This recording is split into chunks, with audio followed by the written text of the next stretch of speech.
Hello and good evening sa panibagong episode ng Katarantaduhan Podcast. Mag-intro ba tayo? Ayaw ni Kurt mag-intro. So it's your boy Kurt. Let's go. It's your boy Erwin. Let's go. Ano bang topic natin ngayon, bro? Malapit na yung summer break. Mga usapang summertime tayo nung nasa Pinas tayo. Oo nga. Tama-tama kasi ngayon, February 29, dito sa Canada, kasalukuyang March 1. Oh. Saktong-sakto. Saktong-sakto yun. Ano bang mga gawin natin pagka summer doon? Ano mga natatandaan mo na syempre pag summer nun? Syempre nakakamiss talaga siguro nung elementary kayo, nagsuswimming kayo eh.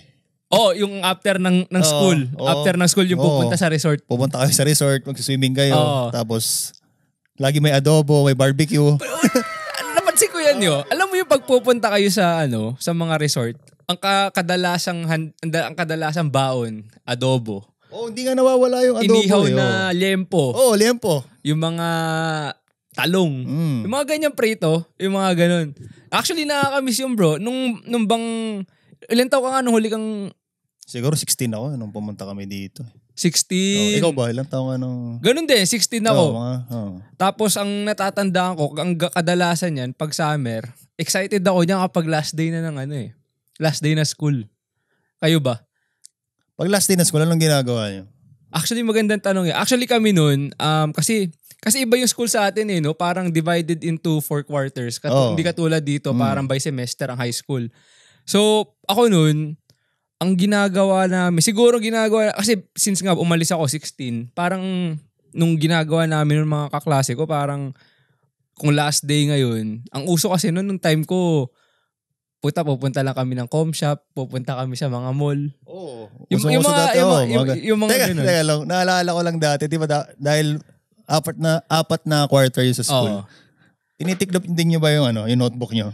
Uy! Nilalagyan yun ng first quarter. Alam mo yung parang pa-triangle? Oo, second quarter. Tapos nasulatan mo ng, sa mga dyan, uso pa ba dyan sa Pilipinas hanggang ngayon, yung parang triangle yun, lalagay nyo sa... Ewan kung ginagawa pa nila yun eh. Diba? Naalala ko yun, tapos lalagyan mo dun sa first quarter, Pagandahan second quarter. Pa ng design yun. Pagandahan pa. Yun yung gawin namin nung mga batang 90, sigurado ko. Ewan ko kung ginagawa pa ng mga batang. Tapos si Ermat, palaging, ewan ko ginagawa sa ni tita ito Si mama, lagi yan, pag bago kami mag-start na school nun, gustong-gusto niya yung notebook namin malinis, so lagi niya lalagyan ng plastic cover. Tapos bibili pa siya ng, alam mo yung mga plastic na nabibili sa Divisoria, tapos gugupitin niya yun Pag ginupit niya, tapos lalagyan niya, alam mo parang ka nagbabalo. Alam mo na, alam mo na sabi mo, yung transparent. Yung transparent, pero ang lalagyan niya, yung labas lang ng notebook, parang ganito lang. Kaya ganun. But anyway, usapang usapang summer. Yeah. Ano yung mga hindi mo makakalimutang mga resort na napuntahan mo sa Pilipinas? Sa totoo lang, hindi ko na din maalala yung mga pangalan.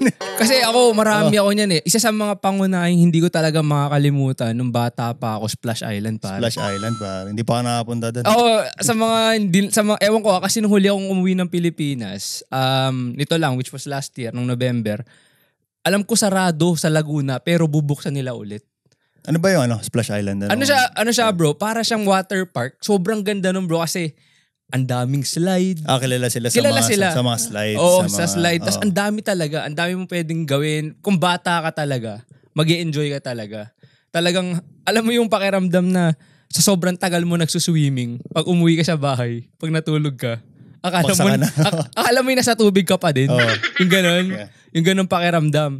Tapos, ewan ko kung narinig mo na yung 8 waves sa Bulacan. 8 waves, yeah. Yun, isa pa yun. Alam mo yung umaalon-alon na mayroon silang waving pool yun. Isa sa mga hindi ko makakalimutan. Tapos, ang isa sa mga gawin namin dyan, pre, yung pupunta kami sa mga beach.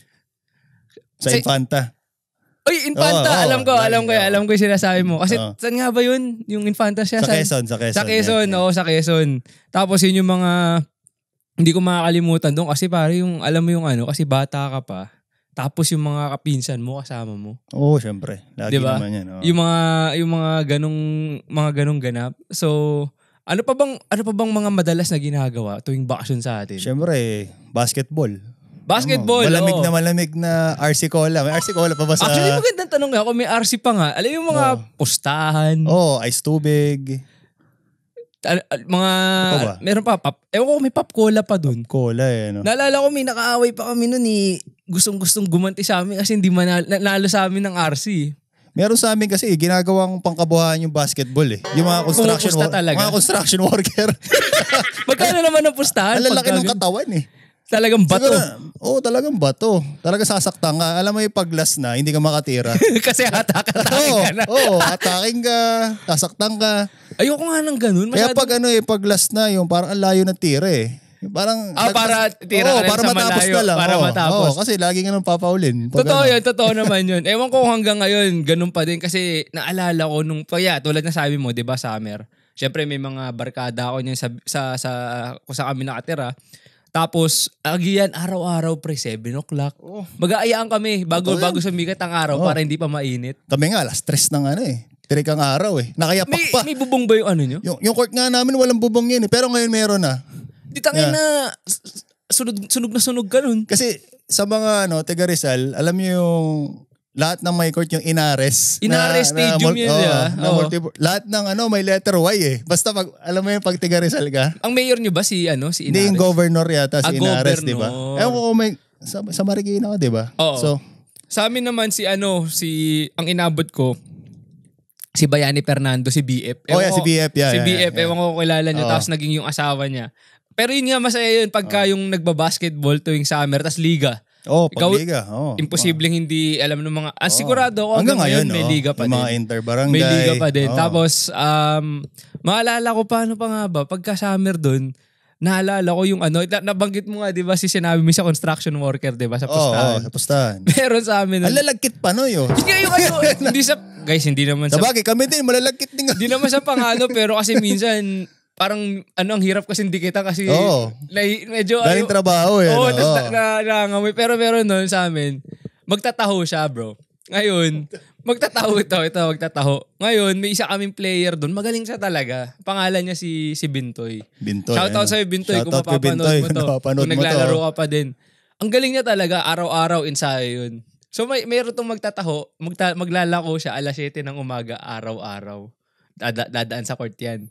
Makikita niya si Bintoy. Sabi niya, si Bintoy, gago din to. Alam niyang mananalo siya dito sa magtataho. Pre, gusto mo muna laro tayo, pustahan. Ang pag nanalo siya... 1v1 lang, 1v1 lang. Ang pusta yung taho. Libre taho. Tapos, si kuya ngayon, lalaro sila.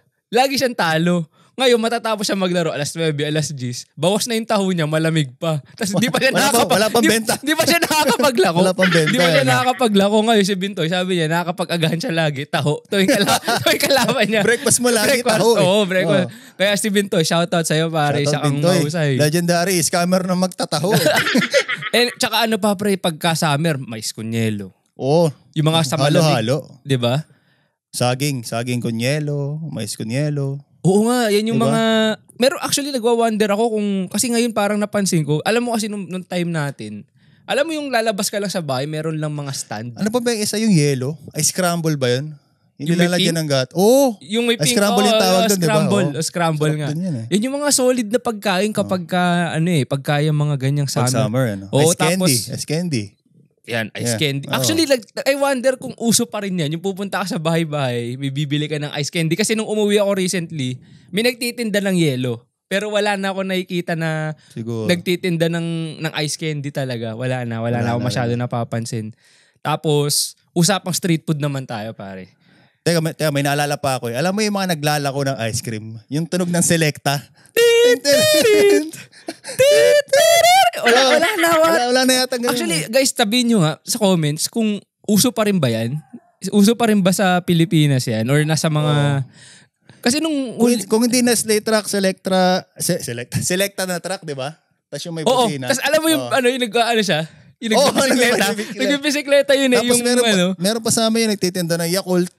Yung alam mo yung meron siyang parang alam yung styro na kasi nandun yung malalamig. May ganun pa yung magyayakult. Yung magyayakult. Naalala ko yun. Tapos yung dirty ice cream. Alam mo yung sorbetes. Yung munggo nasa dulo. Alam ko yung parang korting nasa cup eh. Yeah. Alam ko kung may ganun sa inyo. I think meron pa. Kasi nung huli akong pumunta sa, yun nga, last month, last year, nung umuwi ako, may nakita pa kami yung naglalako ng ganyan. Actually, inabot ko pa sa Palawan. Alam mo yung meron pa silang tinapay, yung pwede mo ipalaman. Yung dirty ice cream Oo, talaga. ipapalaman mo sa Monay. Oo, may ganun din sa amin. Merong dati. ganun. Tapos alam mo yung cone nila, yung maninipis na, yung ganito lang, manipis talaga siya yun. Para siyang, pag isang ganun mo nga lang, ay parang isang ganito lang, mga ganyang kahataas. Eto, malupit to. Alam mo to. Frosty, pare. Oh, Frosty! Sagad mo na yun. Frosty. Oh, Frosty. Guys, yun yung kung naaalala nyo ba yun? Yung binabali mo sa gitna. Yun yung masarap, nabibili Masarap sa... din At tawag nga namin dun pare, ice pop pa nga eh. Ice pop ba tawag? Oo, pero yun nga, yung brand kasi Frosty. Ang sarap noon after mo mag-basketball. Alam mo yung Jolly? Naabutan mo yung Jolly? Oo, alam ko yung sinasabi mo. Parang yung logo niya, Jollibee. Oo. Pero Jolly ang tawag. Pero ano yun, di ba? Yun din yung parang... Pero pre-made na yun eh.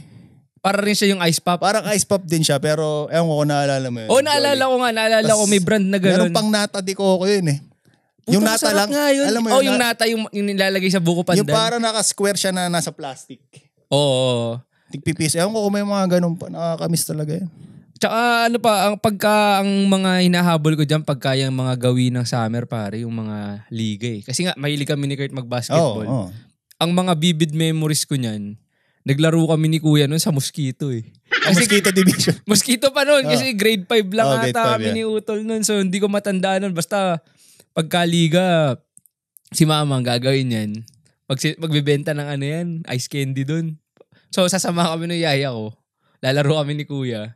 Habang naglalaro kami ni Kuya, may bumibili ng ice candy doon sa yaya namin. May so benta. Ngayon, pag uwi namin, sold out. Wala na yun nakuha ice candy. Wala. Tsaka ang isang hindi ko makakalimutan dyan yung mga nung sa liga na yun. May one time nun, may isang team, unbeatable sila. Kami ni Kuya nun red team, tas blue team. Ang role ko sa team nun, ang role ko nun, Erwin, sa half court ka lang. Tapos tuwing ibabato lagi, fast break ako. So ngayon, may one time nun, yung blue team, kasi unbeatable sila. Last few seconds, pagbato sa akin, puta buzzer beater, na-shoot kong 3 points. Nanalo kami. So, kami yung kulelat, pero kami lang yung nakatalo sa kanila. Sa tapos, may natawa ko kasi yung mga spectator nun, syempre sa blue team, may mga handicam. Tapos sabi, stepping. Pare, panoorin nyo. Sabi, panoorin nyo kasi may video nire-replay nila. Luto yung laro kasi nga yung mga referee gusto rin kaming manalo. Sa Marikina. Hindi, wala na. Tapos na yung game eh. Sa Marikina. Kaya yun sumali ka pa sa liga nun, sa Pinas? Isang beses lang eh. Pero pupunta na rin kami dito. Late na rin kasi ako natuto mag-basketball eh. Ilan taong ka ba natuto mag-basketball? Siguro mga 11, 12. Matanda na pala. Oo. Di nga marunong lumay-up nun eh. Ewan ko. Guys, pag nakita nyo maglaro si Kurt. Hindi, shoutout dun sa tropa ko. Na-influential lang ako nung high school kasi parang libangan nila eh. Para pa lang sino nga ba yung NBA player na natuto? 16 na. May NBA player na 16 na natuto. Hindi ko alam kung si yun. Kung si Joel Embiid ba? Yung parang pinakamahirap sa akin na challenge nun. Kasi di ba kanan ako. Yung mag-dribble lang kaliwa eh. Doon talaga hirap nun eh. Hanggang sa, syempre pag araw-araw mong ginagawa, pag nagpa-practice ka. Totoo naman. Matututo ka na eh, di ba? Totoo yun. Actually yun nga yung nakakamiss din kasi naalala ko nun pag summer sa amin. Meron kami yung meron kasi di ba kung sasali ka sa liga, naalala ko nga nung grade 5 ako. Mag-host sila ng parang training sa court. Kahit sino pwedeng pumunta. So ngayon, parang... Milo Bes ka yata. Hindi ako. Hindi ako nag-Milo Bes. May isang tropa nag-Milo Bes pare. Nung naglalaro kami, like nagsimula siguro 'di ba sa amin. Sabihin natin April. So ngayon, tawag ko na nga sa kanya si Milo Bes. Kasi player ng Milo Bes. Hindi pa siya ganun kagaling nung naglalaro. Puta, 2 months siyang nag-training siya. Bumalik siya ng mga bandang mag-June. Putang ina. Point guard na maglaro pre, sobrang galing. Yung parang stereotype sa amin, pag Milo Bes kang, sobrang galing mo mag-dribble. Totoo, yun nga. Pero wala kang finish. Pero siya talaga, ang galing niya parang point guard siya talaga maglaro, tapos magaling din siya mag-set ng play. Pero sobrang liit niya. Pero ang galing. Pero I think siguro, hindi ko rin alam kasi I think mahal yung Milo Bes kasi hindi ko rin sinubukan eh. Nung time na yun. Mahal. Mahal. Kasi, mga big time lang yan eh. Hindi naman low income kami. Yung nahilig lang talaga ako sa basketball, kasagsagan na, alam mo yung 2010, Celtics, Lakers. Celtics, Lakers. Grabe yung hype nun eh. Talagang nag-iiyakan yung mga tao eh. Sino pa nanalo nun? Si Kobe Lakers. ba? Back-to-back ang Lakers back-to-back nun, di ba? Actually, bad trip ako sorry sa mga Celtics fan kasi Lakers fan ako dahil pero kay lakas Kobe. ng Celtics talaga, sila yung nagpasimula ng Big 3 talaga. Pero yung Big 3 nila hindi pa talaga yung alam mo yung sinadyang superstar lahat. Yung kala LeBron, 'di ba? Oo, hindi na sa Miami. Hindi ko naman binabash yung Miami noon pero si Garnett, si Ray Allen, Paul Pierce, tsaka Paul Pierce. 'Di ba? Actually baka pwede pa nga silang 4 kasi nga si Rondo. Oo, si Rondo. 'Di ba? Sino bang player ng Lakers noon? Si Kobe. Nandun na ba si Fisher, 'di ba? Fisher, si Gasol, si Bynum, si Lamar Odom. Naalala ko pa si Trevor Ariza. Last din nila. Magaling sila talaga. Yun yung isa sa mga the best tuwing summer sa Pinas kasi pag nasa Pinas, ang NBA final summer sa atin. Mga bandang June. Grabe yun. Kaya hindi ko makakalimutan. Sa mga nakakaalala nung 2010-2011 na NBA finals. Hindi, 2000, tama, 2010 core memory sa atin yung mga bata na sa mga mahilig mag-basketball dyan. Oo. Yun yung mga solid na memories talaga. Tsaka, meron pa akong madalas na ginagawa ng pagka-summer sa amin. Alam mo yung mga, yung magbabike kayo. Oo, bike. Yung parang hahalasin ka na. Alam mo yun, halas yung sumasakit yung singit mo. Tapos sinalagyan ng petroleum jelly. Sabi ko, minsan nangyari sa akin yun kasi kakasakay ko nga ng mountain bike. Yung pala, sabi sa akin ni mama, meron daw yung certain na upuan na pwede mong palitan. Kasi patusok yun. Tapos parang, alam mo yung parang napidyok ka. Kasi pag uwi mo, pag tingin mo, namamaga-maga na yung mo sa kakabisikleta. Tapos, pagka ganun, dadayo kami niya. Punta kami ng mga ibang com shop. Tapos maglalaro kami Dota. Ewan ko actually ngayon kung meron pa rin mga com shop sa Pinas eh. Di ba nung bata, ano paborito mo merienda nun pag summer? Merienda, ito talaga hands down. Hands down. Ang pinaka-paborito ko hanggang ngayon, laging noodles tsaka jumbo hotdog. Puta ako, naglalaro sa, alam mo yung Ribisco. Ribisco tsaka pop. Pop cola? Pop cola. Meron pa yung lemon square eh. Ewan ko, yung parang cupcake? Alam ko yun. Tapos pag next day, parang pag ayaw ko na matamis, malat naman, piatos pare. Piatos Nova. Chichirya. So, sobrang unhealthy ng mga kinakain. Hindi, pero kasi ako din nun, di ba, kasi pag galing ako dyan, either mapa-summer or anything, sabi ko nga sa'yo, noodles. Ang paborito ko noodles, either pancit canton, yakisoba, tas jumbo hotdog na. Yakisoba, Tas itlog, yan yun. Pero kapag medyo nagsawa ako dyan, pupunta ako na street food. Meron kaming kapitbahay na nagtitinda ng isaw. Ayun na. Dugo. Yun na yun. Lahat yung tawag dito, yung mag wheels. Puwit na manok eh. Oo. Seryoso yun. Iniihaw ba yun? Oo, kasama yun. Hindi ko pa nasa... Ang paborito ko, yan, paan ng manok, yung inihaw. Tapos sa plaza, mayroon pa kaming chicken skin yan eh. Yun ang masarap. Ang naalala ko nun yung akala ko dati bro, yung chicken skin, tsaka yung tag dito, yung chicharong bulaklak. Isa. Akala ko iisa lang. Yung pala magkaiba yun. Pero ang sarap nun yung chicharong bulaklak kasi, puta minsan... Alam mo yung, hindi ko alam bata pa kasi ako nun. Hindi ko alam kung yung nararamdaman ko, high blood na. Sobrang mamantika. Di ba sobrang sobrang nakaka-high blood yun.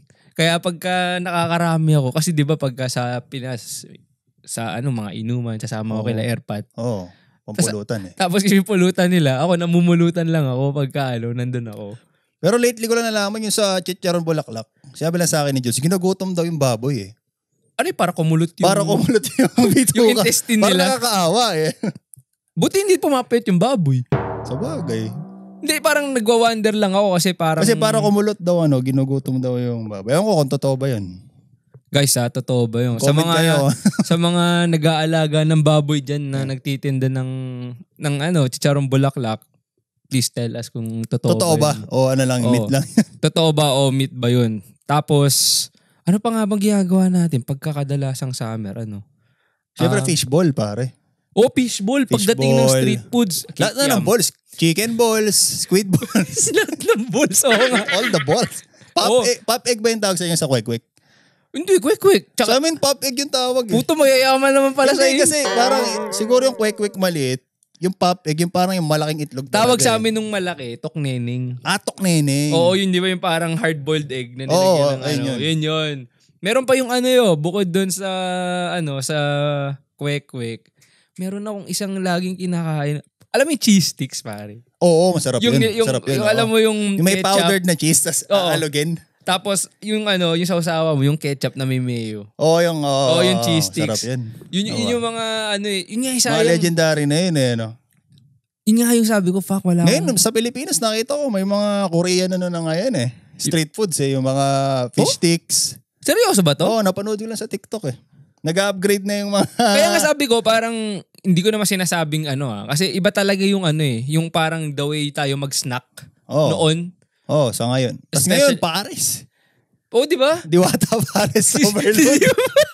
Shoutout kay Diwata. Diwata Parisan? Parisan. Alam mo yung si Diwata Paris overload? Hindi ko na narinig. Like parang restaurant parang niya? Siya? Parang palaboy siya sa kalye. Tapos, nagtayo siya ng parang Parisan. Mayaman siya ngayon. Seryoso to? Kaso lagi... siya? Like parang homeless siya before? Parang gano'n na nga. Pero yung pwesto niya, laging nade-demolish. Kasi nga wala siyang permanent kasi wala siyang permanent na Tsaka wala siyang permit. Wala siyang parang permit. Parang napanood ko yata to sa Jessica Soho or tapos hinari niya, alam mo si Otlum? Si Otlum. Hinari niya si Otlum. Tapos binila niya ng cellphone si Otlum. Tapos ibinaba niya somewhere. Tapos di na bumalik si Otlum. Kumbaga ginost daw siya ni Otlum. Kumbaga na-scam lang siya ni Otlum. Tayo na. Nga. No. Actually, nagwa-wonder nga ako kasi ngayon kasi parang actually it's in a good way naman. Wala na masyado yung parang, alam mo yung pag lumabas ka, may stand lang ng isawan. Ngayon, para siyang establishment na. Parang ang laki na nung mga... You know what I mean? Parang in a way, it's good kasi parang dati kasi makikita mo talaga, meron lang dyan si Manang, may lamesa lang siya, may ihawan, like electric pan. Yeah. That's it. Pero ngayon talagang full-blown store na. Yung mga nakita ko kasi at least yung sa mga napuntahan ko nung nasa Manila ako, nung uli ako umuwi, talagang... Ay ko shit, parang nag-improve din talaga yung Pinas. Parang yung napansin ko. Ano ba napansin mo nung umuwi ka? Siyempre, recently, kakauwi mo lang last year. Unang-una sa lahat talaga, pare. Kahit na anong... Gano'n ka katagal dito bago ka umuwi sa Philippines? Ano ba? 13. Magko-14 years this year. So, 13 years bago ako nakauwi. Pero naalala mo pa yung mga daanan sa inyo? Hindi na masyado. Ilan na lang. Parang yung mga malapit, street, yung malalapit na lang sa bahay. Yun na lang. Kasi nung tinatanong ako paano kami dadaan pa uwi, di ko na matandaan. Di mo na maalala. Siguro parang yung yung siguro sa mga nakakaalam na familiar sa Marikina, siguro yung mga hanggang Katipunan lang. Yung kung nasan yung Ateneo, doon na. Yun, alam ko pa. Riverbanks yun. Pero anything after nun, wala. Pero kung walang Google Maps, mahirap na. Wala, Waze talaga kami. Wala. Tsaka isa pa yun, sabi ko, shit, ang daming mga motor, pare. Walang... kahit saan. Kahit saan. Sabi ko, hindi ako makapaniwala. Tapos yung mga motor pa, pasingit-singit. Ang nakakatakot doon, di ba? Parang let's say, kakanang ka. Kakanang ka dito. Di mo makikita sa... Ang malupit doon, pare. Alam mo yung sa sila gigit-get dito? Sa blind spot na to, which is hindi dapat dyan. Hindi nila alam yung role Parang diba? Sa atin naman walang batas-batas Wala pakialam no? Kaya yun yung parang sa akin nung dumating ako, sabi ko, gusto ko mag-drive, pero hindi ko magawa. Kasi nga, inakabahan ako Natatakot ako na makasagi. Alam mo yun? Kasi tapos yung ginagawa doon, nilalabas doon yung nguso ng sasakyan para makasingit. Parang yun, yung parang tawag dito, yung kumbaga parang angasan. Sige, nauna ako. Wala ka ng choice. Kasi nauna na ako Alam ka naman banggay mo. Parang ganun. Tapos isa pa dun is sobrang lala ng traffic. Ewan ko kasi nung time na nandun ako before, bago pa tayo napunta dito, akala ko malala na yung traffic nun, pero ngayon mas malala kasi nga ang dami ng may motor. Tapos sabi sa akin nung isang tropa na, sabi niya, hindi kasi pinadali nila paano bumili ng motor dito Dati medyo mahirap bumili. Ngayon parang ang luwag na daw. Kaya... Pati sasakyan din yata Madali na din daw bumili. Tsaka yung alam mo yung mga medyo mumurahing brand, mas madaling bilhin. Kaya ganun. Ang isa pang napansin ko doon is yung parang tawag dito, ang daming, alam mo yung parang Uber dito, doon, puro Grab. Grab ba? Grab. So, Grab na kotse, meron din yung Grab Ride, which is motor, tsaka angkas. Dami ano nangyari doon sa mga FX na... Actually, wala nga ako masyado nakita FX nun I mean, meron siguro, pero hindi na siya ganun kadalas na sinasakyan. Parang, kasi yung isang pinsan ni Janie, nag-aano siya, Grab, like parang Uber na kotse. Sabi ko, kuya, malakas naman ang kita ng Grab ride dito. Ganon, tinanong ko. Sabi niya, nung time na wala pang mga angkas, sobrang ganda daw ng kita. Parang nasapawan ng angkas Oo, kasi nga ngayon, di ba, sobrang traffic. So, yung mga motor, kayang gumitgit, kayang sumingit. So, mas mapapabilis ka. Kaysa naman yung pagka daw na doon ka sa Grab, ang tagal mo nag-aantay. Kaya parang sabi ko, in a way, parang wala din. Talo. Hindi ko alam kung talo ka or ano. Parang sinasabi nga nila daw, di ba, may magbubook sa kanila sa Grab. Tapos may lalabas kasi doon na estimate kung gaano katagal yung bago ka ma-pick up base doon sa traffic. Minsan daw, pwede nilang i-decline eh. So kawawa din yung mga nagbo-book kapag ganun kalala yung traffic kasi nakwento sa akin to ni Yana nung nasa Pinas sila last year din.